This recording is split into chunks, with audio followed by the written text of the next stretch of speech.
إن الحمد لله نحمده ونستعينه ونستغفره ونعوذ بالله من شرور أنفسنا ومن سيئات أعمالنا من يهده الله فلا مضل له ومن يضلل فلا هادي له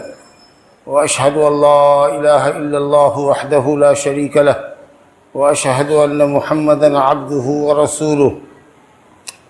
يا أيها الذين آمنوا اتقوا الله حق تقاته ولا تموتن إلا وأنتم مسلمون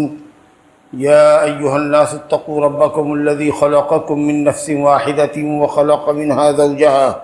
وبث منهما رجالا كثيرا ونساء واتقوا الله الذي تساءلون به والأرحام إن الله كان عليكم رقيبا يا أيها الذين آمنوا اتقوا الله وقولوا قولا سديدا يصلح لكم أعمالكم ويغفر لكم ذنوبكم ومن يطع الله ورسوله فقد فاز فوزا عظيما أما بعد فإن خير الحديث كتاب الله وخير الهدي هدي محمد صلى الله عليه وسلم وشر الأمور محدثاتها وكل محدثة بدعة وكل بدعة ضلالة وكل ضلالة في النار أعوذ بالله من الشيطان الرجيم لقد كان في قصصهم عبرة لأولي الألباب الآية۔ بزرگوں اور دوستو، تمام تعریف اللہ رب العالمین کے لیے لائق اور سزاوار ہے، جو تمام صفات کمال سے متصف اور جملہ عیوب اور نقائص سے پاک اور منزہ ہے، جس نے ہر دور میں نبیوں کی، رسولوں کی اور ایمان والوں کی مدد فرمائی ہے، جس نے حق کو غلبہ اور باطل کو شکست اور پسپائی عطا فرمائی ہے۔ بزرگوں اور دوستو، قرآن مجید فرقان حمید جو سراپا کتاب ہدایت، موعظت اور شفاء و نور ہے، اس کے اندر ایک بڑا حصہ حضرات انبیاء کرام علیہ السلام کے واقعات پر بھی مشتمل ہے۔ مختلف انبیاء کے واقعے کو قرآن مجید نے مختلف صورتوں میں،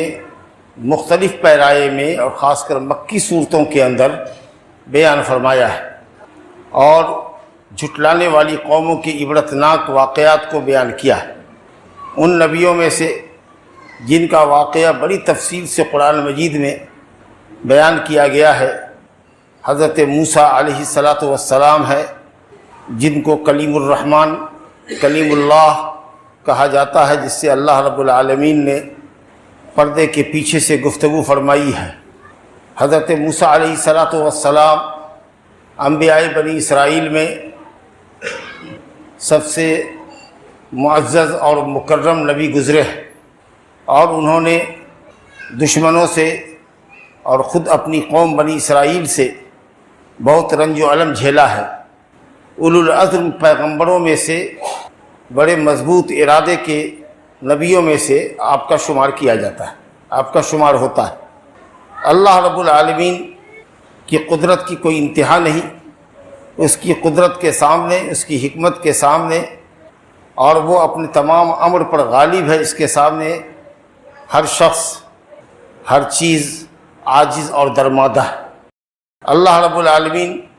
جس کی حفاظت چاہتا ہے اس کا کوئی بال باقا نہیں کر سکتا۔ تلوار کے درمیان دو رویا، دو طرفی تلوار،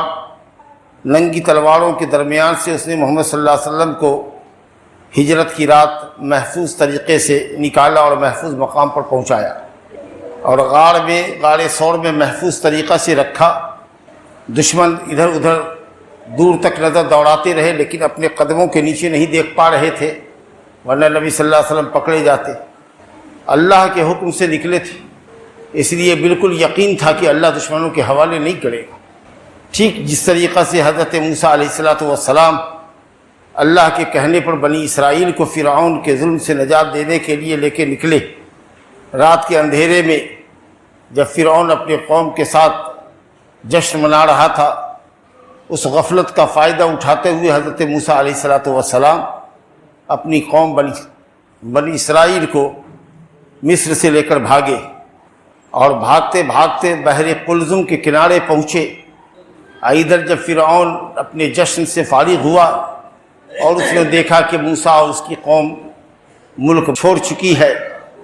تو فوج کو دوڑایا، خود بھی دوڑا، وزراء دوڑے، سپاہی دوڑے، پوری قوم دوڑی کہ پیچھا کرو، پکڑے جائیں گے، کہاں گئے ہوں گے۔ صبح ہوتے ہوتے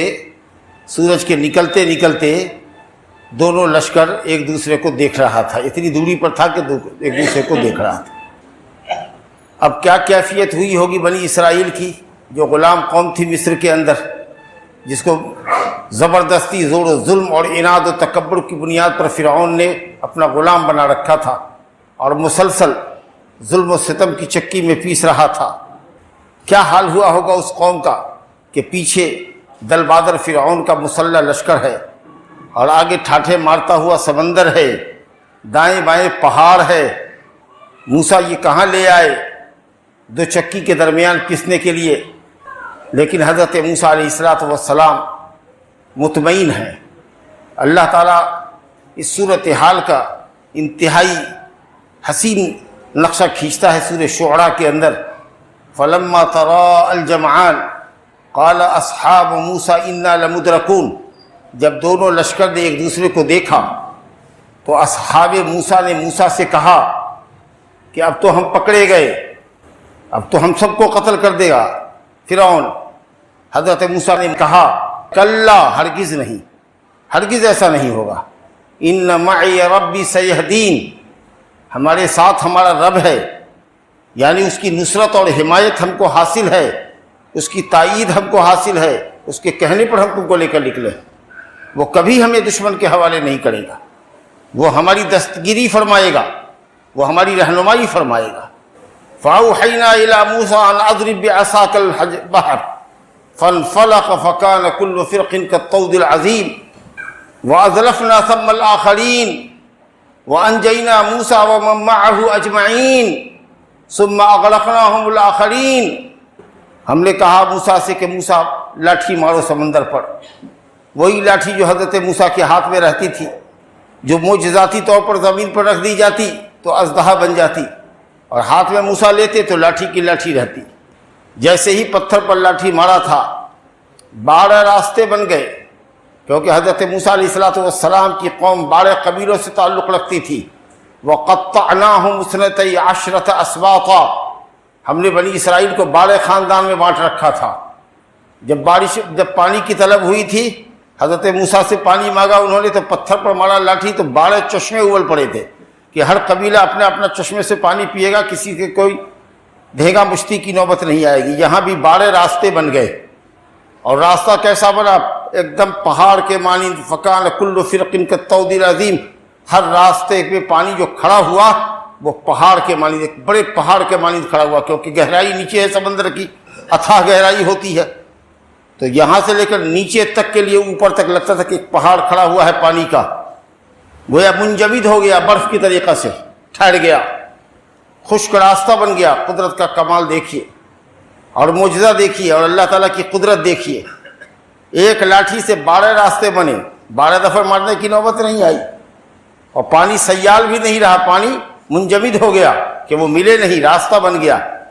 بآسانی فوج نکل گئی، ان کے ماننے والے نکل گئے، فوج نہیں کہیے، بنی اسرائیل، حضرت موسیٰ اور ان کے ماننے والے کو اللہ نے دریا عبور کرا دیا، سمندر پار کرا دیا۔ ادھر بنی اسرائیل سمندر پار کر رہی ہے اور ادھر فرعون اپنے لشکر سمیت اس راستے کے اندر داخل ہو رہا ہے،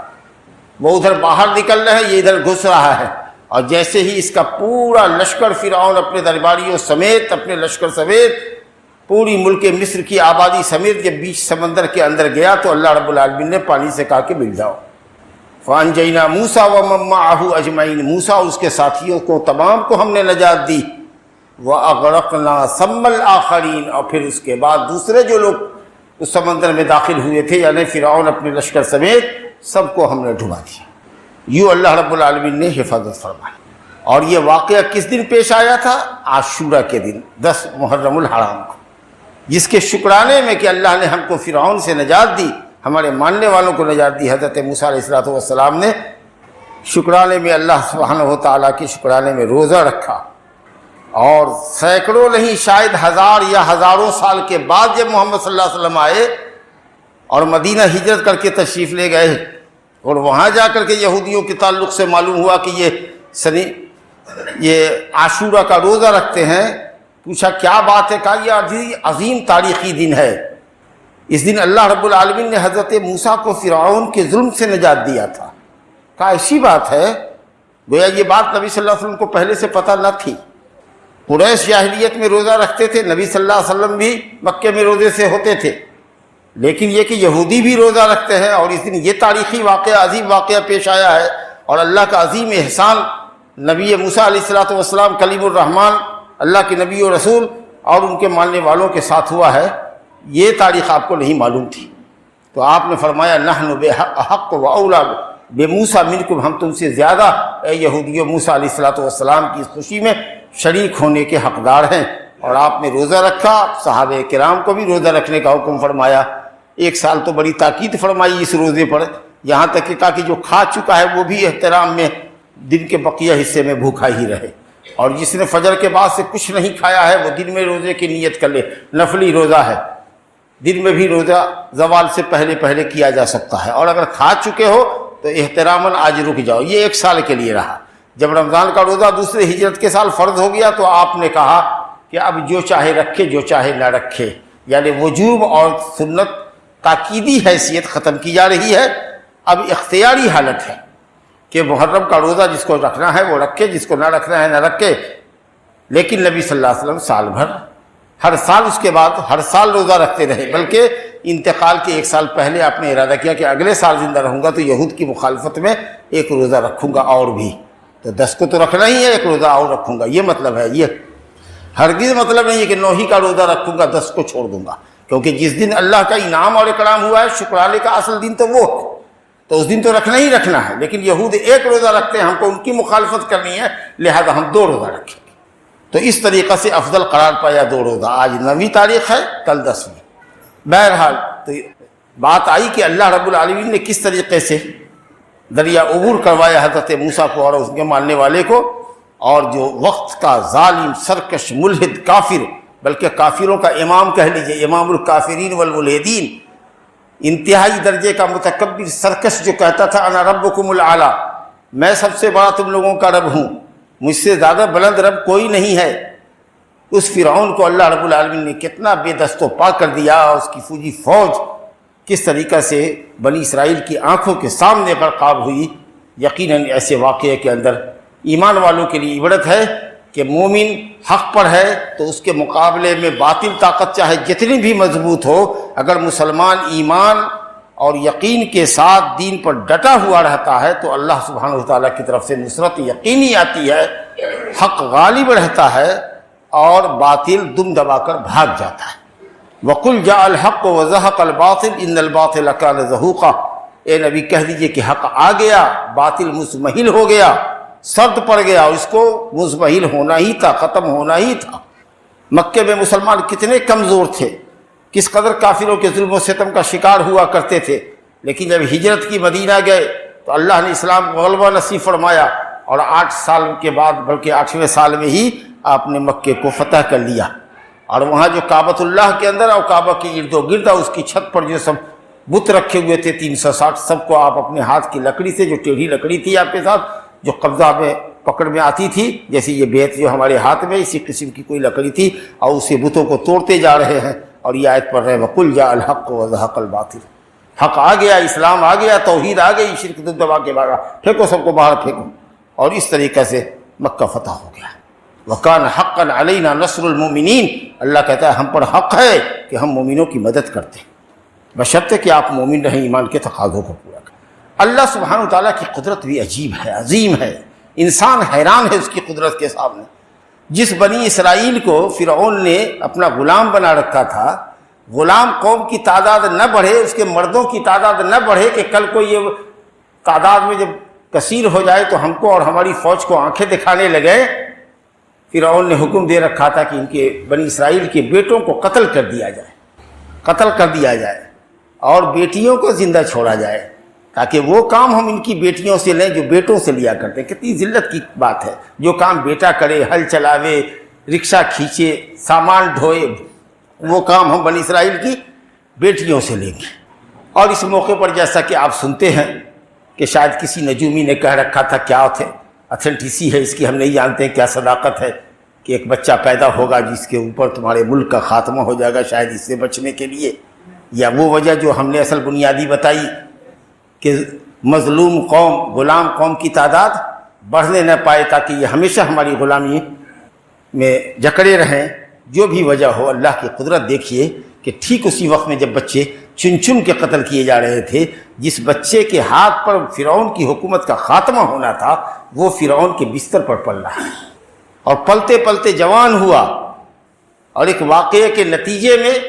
وہ بھاگا وہاں سے، ملک مصر سے، اور پھر اس کے بعد شہر مدین گیا جہاں ایک شخص کی ایک بیٹی سے اس نے شادی کی، اور مہر میں 8 سال اور 10 سال 8 سال یا 10 سال کا آپشن ملا کہ 2 مدت دے رہا ہوں، 8 سال 10 سال۔ 8 سال تو بکری چرانی پڑے گی آپ کو مہر میں، اور اگر 10 سال آپ نے چرا دیا تو اچھی بات ہے۔ یقیناً حضرت موسیٰ نے اچھا کام کیا اور وہ 10 سال بکری چرائی بیوی کے مہر میں، جی مہر ادا کی، اور اس کے بعد تب بیوی کو لے کر کے نکلے، وہاں سے روانہ ہوئے مدین سے۔ راستے میں کوہ طور ملا، وہاں آگ گئے لانے کے لیے روشنی جب نظر آئی تو تاکہ تاپ سکیں، اس کا مطلب یہ کہ سفر جاڑے میں شروع ہوا تھا، ٹھنڈک سے تاپنے کے لیے لعلکم تصطلون، تاکہ تم تاپ سکو۔ بیوی کو کہا کہ رکو، ہو سکتا ہے کوئی نوکر چاکر بھی رہا ہوگا، کہا ان کو سو، تم لوگ ٹھہرو، ہم آگ لے کے آتے ہیں۔ لیکن وہاں اللہ رب العالمین سے ہم کلامی کا شرف ہوا، نبوت و رسالت ملی، اور کہا کہ جاؤ فرعون کے پاس۔ اللہ اکبر۔ قصہ کوتاہی ہے کہ بہت سمجھایا فرعون کو، بہت سمجھایا فرعون کو، اور یہ کہا کہ تم اللہ کی نشانیوں کو تو دیکھو، اللہ پر ایمان تو لاؤ، کیوں جھٹلاتے ہو اللہ کی؟ کہا تو نشانی لے کر کے بھی آئے ہو؟ کہاں، کیا نشانی ہے؟ تو یہی لاٹھی رکھی جو اژدہا بن گئی اللہ کے حکم سے، اور ہاتھ جیب میں ڈالتے تھے، جب نکالتے تھے جیب سے تو وہ چاندی کے طریقے سے لہکتا تھا، اور پھر جیب میں ڈالتے تھے تو ہاتھ کا ہاتھ ہو جاتا تھا۔ تو سب نے کہا، اس نے بھی، فرعون نے بھی، اور درباریوں نے بھی کہا کہ جادوگر ہے، کیونکہ اس زمانے میں جادو کا بازار گرم تھا۔ مصر میں ایک سے ایک نامی گرامی جادوگر تھے، دنیا کے قدیم ترین ملکوں میں مصر ہے، جیسے یہ ہندوستان، یہ بھی دنیا کا قدیم ترین ملک ہے، جیسے چائنا دنیا کے قدیم ترین ملکوں میں ان ملکوں کا شمار ہوتا ہے۔ کہا کہ صاحب اعلان کیا گیا کہ پورے شہر کے نامی گرامی جادوگروں کو بلایا جائے اور میدان میں مقابلہ ہوگا، اور فرعون کی مجبوری کا فائدہ اٹھا کر کے جادوگروں نے کہا کہ اگر ہم غالب آ گئے اور آپ کے دشمن موسیٰ کو مغلوب کر دیا تب کیا ملے گا؟ کہا ملے گا، منہ مانگا ملے گا، جتنا پیسہ چاہو گے اتنا ملے گا، سب کو منسٹری بھی دیں گے۔ جب اقرار کروا لیا جادوگروں نے، وہ سمجھ رہے تھے کہ یہ اکیلا ہے اور ہم سب ہیں، لیکن کیا معلوم کہ اس کے پاس جو ہے وہ جادو نہیں ہے، یہ معجزہ ہے جس کے اوپر انسان قادر ہی نہیں ہو سکتا، قادر ہی نہیں ہو سکتا۔ خلاصہ یہ کہ جب جادوگروں نے دنیاوی لالچ میں اپنا زور آزما لیا، موسیٰ علیہ السلام کو چیلنج کیا کہ تم پہلے ڈالو گے کہ ہم ڈالیں، پہلے تم کھیل دکھاؤ گے کہ ہم کھیلا کریں۔ حضرت موسیٰ نے کہا کہ تم اپنی ترکش کا آخری تیر پھینک دو، جو تمہارے بس میں ہے وہ سب کر گزرو۔ چنانچہ سب کے ہاتھ میں چھوٹی چھوٹی لاٹھی اور رسی تھی، سب نے اس کو زمین پہ رکھا۔ نظر بندی ہوتی ہے، جادو کیا ہوتا ہے؟ نظر بندی ہوتی، وہ لوگوں کی نظر میں ہلتا ڈولتا ہوا، یخیل الیہم انہا تسعی، نظر میں خیال میں یہ آ رہا ہے کہ یہ ہل رہا ہے سانپ کے مانند، وہ ہل نہیں سکتا ہے، کوئی مائی کا لال اس لاٹھی کو سانپ نہیں بنا سکتا، یہ خالق ہی اس کو بنا سکتا ہے، اللہ سبحانہ تعالیٰ ہی بنا سکتا ہے، یہ نظر بندی کا کھیل ہوتا ہے، مسمریزم جس کو کہتے ہیں۔ تو دیکھا کہ سانپ کا ہو گیا، کہا ہاں، کہا بسم اللہ کر کے حضرت موسیٰ نے اپنی لاٹھی ماری، وہ اتنا بڑا اژدہا بنا کہ سب کو ایک ساتھ چکر لگاتے ہوئے سب کو نگلتا چلا گیا۔ اب جادوگر تو جادوگر تھے، وہ سمجھ گئے کہ حضرت موسیٰ کی یہ لاٹھی جو اژدہا بنی ہے یہ جادو کی قسم نہیں ہے، لہذا بغیر کسی تردد کے تمام جادوگر سجدے میں گر گئے اور کہا کہ ہم حضرت موسیٰ اور ہارون کے رب پر ایمان لائے، یہ جادو ہے ہی نہیں۔ اللہ، ابھی تو دیکھیے وہ جادوگر منہ مانگے انعام کا پہلے وعدہ کروا رہے تھے فرعون سے، غلبہ کا اتنا یقین تھا، اور ابھی موت سے بے خوف ہو کر کے کہ فرعون کیا سزا ہم کو دے گا، اس سے بے خوف ہو کر کے حق کو فوراً قبول کر لیا۔ وَأَوْحَيْنَا إِلَىٰ مُوسَىٰ أَنْ أَلْقِ عَصَاكَ فَإِذَا هِيَ تَلْقَفُ مَا يَأْفِكُونَ فَوَقَعَ الْحَقُّ وَبَطَلَ مَا كَانُوا يَعْمَلُونَ فَغُلِبُوا هُنَالِكَ وَانقَلَبُوا صَاغِرِينَ وَأُلْقِيَ السَّحَرَةُ سَاجِدِينَ قَالُوا آمَنَّا بِرَبِّ الْعَالَمِينَ رب موسیٰ و ہارون۔ یہ پورا نقشہ ہے، قرآن نے کھینچا ہے۔ شیطان فرعون نے یہ کہا کہ ہم تم لوگوں کو سولی پر لٹکا دیں گے، ہاتھ پاؤں الٹے کٹوا دیں گے، کہا جو جی میں آگے کرو، موت دے سکتے ہو، جان لے سکتے ہو، اس سے بھی آگے کچھ کر سکتے ہو، وہ کر ہی لو تاکہ ہمارے گناہوں کا کفارہ ہو جائے کہ لا علمی میں اور نا سمجھی میں ہم نے حضرت موسیٰ کو سمجھا نہیں اور اس کو بھی جادوگر خیال کر کے اس کے مقابلے میں ہم آ گئے۔ یہ اتنی بڑی جسارت جو ہم نے کی، اور اس سے پہلے جو جادوگری کا کھیل اور کرتب دکھاتے رہے، شاید تمہارے قتل کی وجہ سے اللہ رب العالمین نے ہمارے گناہوں کا کفارہ آپ کو بنا دیا، جو جی میں آگے کر لو، ہم پھرنے والے نہیں ہیں اسلام سے۔ دیکھیے اللہ کی قدرت۔ اور پھر وہی قوم جو ذلیل مقہور اور مجبور قوم تھی مصر کے اندر، اللہ تعالیٰ نے ملک مصر کا اس کو بادشاہ بنا دیا، اور پوری وہ پٹی ملک شام وغیرہ کی سب بنی اسرائیل کے قبضے میں آ گئی۔ تو یہ ہے اللہ رب العالمین اور اس کی قدرت۔ اس طریقہ سے قرآن مجید کے اندر جب واقعات کو دیکھیے گا تو بہت ہی بڑھ کے واقعات ملیں گے۔ ماں گھبرائی، کیا ہوگا بچے کا؟ کہا اوحینا الی ام موسیٰ، موسیٰ کی ماں کے دل میں اللہ نے ڈالا کہ بچے کو تابوت میں رکھ کے ندی میں بہا دے، اور دل کو میں نے مضبوط کر دیا کہ دیکھو گی بچہ تمہاری گود میں پھر کیسے لوٹے گا۔ پوری تفصیل پڑھیے سورہ قصص کے اندر، اور کیسے وہ تابوت بہتا ہوا گیا، اور اس کو دودھ پلانے کے لیے میاں بیوی میں بڑی بحث ہوئی کہ بچے کو رکھا جائے کہ قتل کر دیا جائے۔ بہرحال بیوی کے کہنے پر اس نے بچے کو تو قبول کر لیا، لیکن کسی کا دودھ ہی وہ گرہن نہیں کر رہا ہے۔ اب بہن ان کی دیکھ رہی ہے دور سے، کہا کہ ایک بڑی نیک عورت کی طرف میں اشارہ کرتی ہوں، اگر اس کے پاس اس بچے کو بھیج دیا جائے تو شاید وہ دودھ وہاں پی لے گا۔ کہا اچھا چلے جاؤ۔ سپاہی کے ذریعے حضرت موسیٰ علیہ السلام کو اللہ تعالیٰ نے کہا، حضرت اللہ تعالیٰ فرماتا ہے کہ دیکھیے کیسے ہم نے آپ کو لوٹا دیا، آپ کی ماں کے گود میں دودھ پلوا دیا۔ اس طرح صبح شام جب بھی بھوک لگتی تھی ماں کے گود میں بچہ کھیل بھی رہا ہے، بقیہ وقت فرعون کے بستر پر کھیل کود کر کے جوان ہو رہا ہے۔ واہ اللہ تعالیٰ کی قدرت! اسی کو کہتے ہیں کہ ان کے ناک کے نیچے اس کا دشمن پل رہا ہے اور اس کو پتہ نہیں، خبر نہیں، تو خبر نہیں۔ بہرحال یہ بڑا عظیم تاریخی دن ہے، ھذا یوم عظیم۔ یہودیوں نے کہا تھا نبی صلی اللہ علیہ وسلم کو کہ یہ یوم عظیم ہے، 10ویں محرم کا دن عاشورہ، جو آپ کے کیلنڈر کے مطابق کل ہے، کہ اللہ نے اس میں حضرت موسیٰ کو نجات دیا۔ یہ تو صحیحین کی روایت ہے، اور ایک روایت مسند احمد میں ہے کہ حضرت نوح علیہ السلام کی کشتی بھی جودی پہاڑ پر اسی دن میں ٹھہری تھی، مسند احمد کی روایت۔ تو حضرت نوح علیہ السلام کے ساتھ یہ واقعہ ہے، لیکن موسیٰ کا واقعہ بڑا مشہور ہوا، جس میں حضرت نوح علیہ السلام کا واقعہ دب گیا۔ اور اسی تاریخ میں جیسا کہ آپ جانتے ہیں کہ 10ویں محرم الحرام سن 61 ہجری کو نواسۂ رسول حضرت حسین ابن علی ابن ابی طالب رضی اللہ عنہ اور ان کے خانوادے، جن کی تعداد میں اختلاف ہے، کوئی کہتا ہے 70، کوئی کہتا ہے 80، کوئی کہتا ہے 69، اکثر قول جو بڑا قول ہے یا اکثر لوگوں کا قول ہے 72، کسی نے کہا 80، کسی نے کہا 89، جو بھی تعداد رہی ہو، ان کے قتل کا دلدوز اور جگر سوز واقعہ پیش آیا۔ اور میں اس کی تفصیل میں جانا نہیں چاہتا ہوں، صرف اس قدر آپ کو بتانا چاہتا ہوں کہ اس واقعے کو انتہائی توڑ مروڑ کر کے شیعوں نے اور اہل سنت کے کم سواد جاہل مولویوں نے، قبر پجوں نے، بدعتیوں نے اور قبر پجوں نے اس کو بہت ہی دوسرے انداز سے پیش کر دیا، اور یہ کہہ دیا کہ بالکل حق و باطل کا یہی مارکہ تھا۔ اگر حسین نے حق کے مارکے میں گردن نہیں کٹائی ہوتی تو اسلام ختم ہو جاتا، اسلام پہ باقی رہنا مشکل تھا، وغیرہ وغیرہ جو بھی جی میں آتا ہے۔ ان کی قوالیوں کو اگر کبھی سننے کا اتفاق ہو، کان لگائیے گا، تو اسی طرح کی خرافات بولتے ہیں، ان کے مولوی بولتے ہیں۔ حقیقت یہ ہے کہ یہ حسین رضی اللہ عنہ کی محبت اور آل بیت کی محبت کا دعویٰ کرنے والے بے خبر لوگ ہیں۔ حضرت معاویہ رضی اللہ عنہ کے ہاتھ پر سن 41 میں حضرت حسین کے بڑے بھائی حضرت حسن نے سرنڈر کیا۔ حضرت علی کا جب قتل عمل میں آیا، عبد الرحمن بن ملجم نام کا خارجی آدمی تھا، اس نے فجر کی نماز میں ان کو قتل کیا۔ جب قتل ہو گئے، شہادت کا درجہ حضرت علی پا گئے، تو کوفہ اور بصرہ والوں نے خلافت سونپ دی ان کے بیٹے حسن کو۔ 6 مہینہ حضرت حسن نے حکومت کی، لیکن دیکھا کہ خون ریزی مسلمانوں میں ہوگی، ایک بڑا لشکر کی تیاری ہو رہی ہے کہ چلیے معاویہ سے لڑا جائے، وہ آپ کو خلیفہ مانے، آپ کے باپ کو بھی نہیں مانا، آپ کو بھی نہیں مانا، چلے۔ جب لشکر لے کے چلے تو آگے چل کر کے اللہ کی شان لشکر میں خود ہی اختلاف ہو گیا۔ انہوں نے کہا کہ نہیں، میں اتنے لوگوں کی گردن کٹانے کے لیے نہیں جاؤں گا، میں معاویہ کو ایک چٹھی لکھتا ہوں، ایک خط لکھتا ہوں اور اس کو صلح کی دعوت دیتا ہوں۔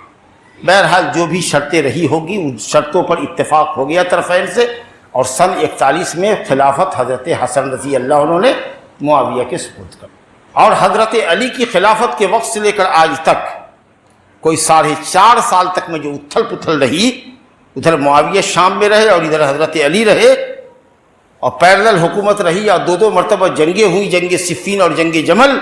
اور ہزاروں دونوں طرف سے لوگ قتل ہوئے۔ الحمدللہ وہ اختلاف ختم ہو گیا، عام الجماع ہو گیا، سب متحد ہو گئے، متفق ہو گئے۔ نبی کریم صلی اللہ علیہ وسلم کی پیشین گوئی آج صادق آئی، ایک دن جمعہ کا خطبہ ایسے ہی دے رہے تھے، حضرت حسن گرتے پڑتے مسجد میں آئے تو صبر نہ ہوا، آپ سے نیچے اترے، دوڑے اور نواسے کو گود میں لیا اور ممبر پر چڑھ گئے اور کہا کہ میرا یہ بیٹا ان ابنی ھذا سید ہے، سردار قوم ہے، اللہ اس کے ذریعے مسلمانوں کے 2 بڑے جتھے کے درمیان صلح کرا دے گا، اور وہ بات آج صادق ہوگی۔ اور سن 60 میں معاویہ کا انتقال ہوتا ہے، کوئی 20 سال حضرت معاویہ نے بلا اختلاف حکومت کی۔ صحابی جلیل تھے حضرت معاویہ، حضرت ام حبیبہ کے بھائی تھے، کاتب وحی تھے، مسلمانوں کے ماموں ہیں۔ جب نبی صلی اللہ علیہ وسلم کی بیویاں امت کی ماں ہے تو ماں کا بھائی ماموں۔ حضرت معاویہ نے بڑ بنائے مصلحت، تفصیل میں جانے کا موقع نہیں، اپنے بیٹے یزید کو نامزد کر دیا خلافت کے لیے۔ اس طریقہ کار سے حضرت حسین اور حضرت عبداللہ بن زبیر رضی اللہ عنہما ناراض تھے، یہ طریقہ ٹھیک نہیں ہوا، جبکہ سب نے مدینہ میں یزید کے لیے مروان بن حکم جو وہاں کا گورنر تھا بیعت کر لی۔ اب یہ دونوں مخالف رہے، وہ گورنر صاحب ان دونوں کو خبر کرتے تھے کہ آپ آئیے، آپ دونوں آئیے اور یزید کے لیے ہمارے ہاتھ پر بیعت کر دیجیے، ہم کہہ دیں کہ ہاں الحمدللہ سب، لیکن ان لوگوں نے بیعت نہیں کی اور راہ میں رات میں مدینہ چھوڑ کر کے مکہ چلے آئے۔ مورخین نے تو لکھا ہے کہ فرہ بھاگے، ہم لوگ یہ لفظ استعمال نہیں کر رہے ہیں، گئے رات میں، کہا کہ اتنے بڑے بادشاہ حاکم کے لیے اور ہم جیسے لوگ رات کے اندھیرے میں آپ کے ہاتھ پر بیعت کریں، دن کے اجالے میں بیعت کریں گے، اچھا ٹھیک ہے، لیکن اسی موقع کا فائدہ اٹھا کر کے رات میں یہ دونوں کے دونوں مکہ واقع، اور مکہ پہنچے اور ادھر سے کوفہ والوں کا تابر توڑ جو خط آیا کہ آئیے، سنا ہے کہ آپ نے بھی یزید کو خلیفہ نہیں مانا ہے اور ہم نے بھی نہیں مانا ہے، لہذا آپ آ جائیے، آپ کی خلافت کو ہم تسلیم کر لیں گے اور آپ یہاں کے خلیفہ بن جائیے۔ حضرت حسین رضی اللہ عنہ چند دنوں کے اندر ہی میں انہوں نے تیاری کی، اپنے خانوادے کو لے کر چلنے کا اعلان کر دیا، اور پہلے سے بھی شیعہ، کوفہ کے شیعہ ہمدردان علی جھوٹے ان کو خط لکھ رہے تھے۔ جب جانے لگے، مکے سے قافلہ ان کا کوچ کرنے لگا، تو حضرت عبداللہ بن عمر، حضرت عبداللہ بن عباس جو ان سے عمر میں علم میں بڑے تھے، ان کے اپنے بھائی محمد بن حنفیہ، مغیرہ بن شعبہ، ابو دردہ، نہ جانے کتنے کتنے صحابہ آئے اور ان کی گھوڑی کا لگام پکڑ لیا، کہا حسین کہاں جا رہے ہیں آپ؟ مت جائیے، کوفہ والے غداری کریں گے، آپ لوٹ کے زندہ نہ آئیے گا۔ مطلب یہ کہ ان لوگوں کے کہنے کے مطابق حضرت حسین سے یہ اجتہادی غلطی ہو رہی تھی، کوفہ جانے کی غلطی کر رہے تھے۔ میں یہ تو یہ نہیں کہوں گا کہ یزید کی حکومت کے خلاف بغاوت کر رہے تھے، یہ لشکر لے کے لشکر کر رہے تھے، لشکر نہیں تھا، کچھ ہی لوگ تھے، وہ تو جا رہے تھے بلانے پر بیعت کرنے کے لیے، کیونکہ وہ لوگ بھی بیعت نہیں کیے ہوئے تھے، تو باغی تو نہیں کہہ سکتے ہیں حضرت حسین کو، جیسا کہ اس وقت اسلامی ملکوں کے اندر جو باغی نوجوان سب نکلتے ہیں حکومت کا، کہتے دیکھو تو حضرت عبداللہ بن زبیر نے کیسے یزید کے خلاف بغاوت کی، حضرت معاویہ نے کیسے حضرت علی کے خلاف بغاوت کی، حضرت حسین نے کیسے یزید کے خلاف بغاوت کی۔ اگر ہم حکمراں کے خلاف آواز اٹھاویں تو ہم خارجی کہلاویں،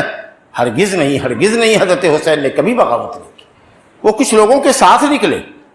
بغاوت کرنے کے لیے بڑے فوج کی ضرورت تھی، کوفہ والوں کے کہنے پر گئے تھے، لیکن ہاں یہ جو فیصلہ انہوں نے نکلنے کا کیا یہ اجتہادی غلطی تھی، ضرور غلطی تھی۔ اور پہنچے تھے میدان کربلا میں کوفہ کے قریب کہ ان کے حواریوں نے استقبال تو نہیں کیا، لیکن عبید اللہ بن زیاد کی 4000 کے لشکر نے عمر بن سعد بن ابو وقاص، کتنے بڑے صحابی ہیں سعد بن ابی وقاص، کتنے زبردست صحابی، ان کا بیٹا عمر 4000 فوج کے ساتھ محاصرہ کرتا، کار گئے، سمجھ گئے، بات کو سمجھنے میں دیر نہ لگی کہ کوفہ والوں کے دل تو شاید میرے ساتھ ہوں گے، لیکن ان کی تلواریں ابن زیاد کے ساتھ ہو گئی ہیں، غداری کر گئے یہ کوفہ والے، الکوفی لا یوفی، یہ بے وفا بدعہد ہیں، سمجھ گئے تاڑ گئے۔ اور ہم کیسے مقابلہ کر سکتے ہیں فوج کا؟ فوج کے کمانڈر سے کہا کہ میرا 3 پرستاؤ ہے،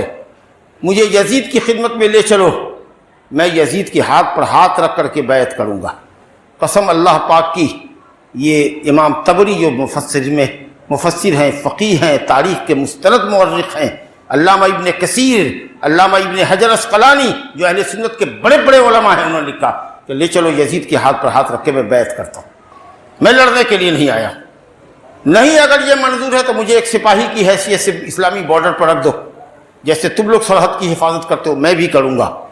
یہ بھی پسند نہیں ہے تو مجھے مکہ جانے دو، ہم نہیں لڑنا چاہتے۔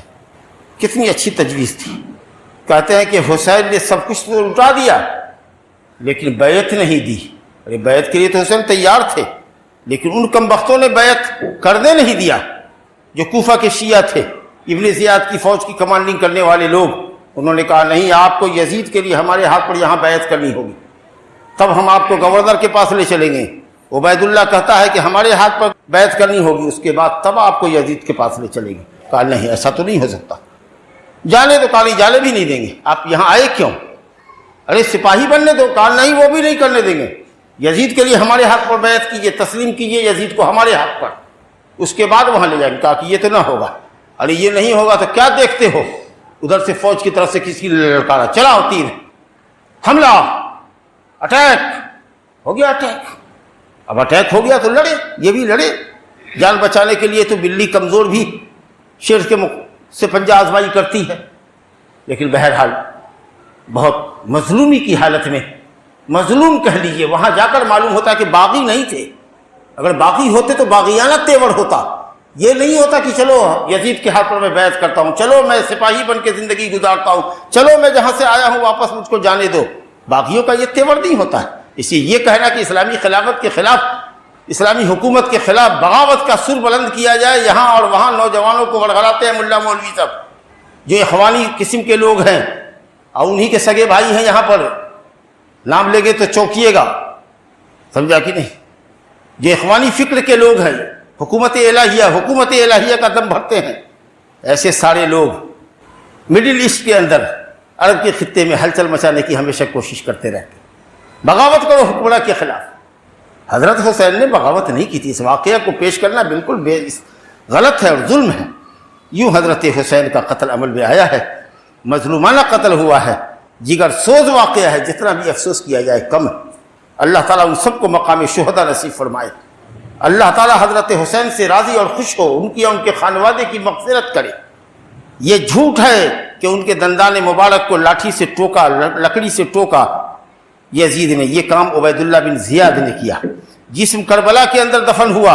اور سر کہاں گیا اس کا پتہ نہیں۔ کوئی کہتا ہے کہ رسول حسین مصر میں ہے، مصر میں کون گیا کہ حسین کا سر لے کے چلا گیا؟ یا تو دمشق میں ہوگا اگر یزید کے پاس گیا ہوگا تو، حالانکہ گیا نہیں، تو یا تو کربلا میں دفن ہوا ہوگا یا گھر والے لے کر کے آئے۔ اور زیادہ صحیح قول یہ ہے امام ابن تیمیہ کے مطابق کہ گھر والے لے کر کے آئے، جو بچہ کچا خانوادہ تھا، اور جنت البقیع جس کو کہتے ہیں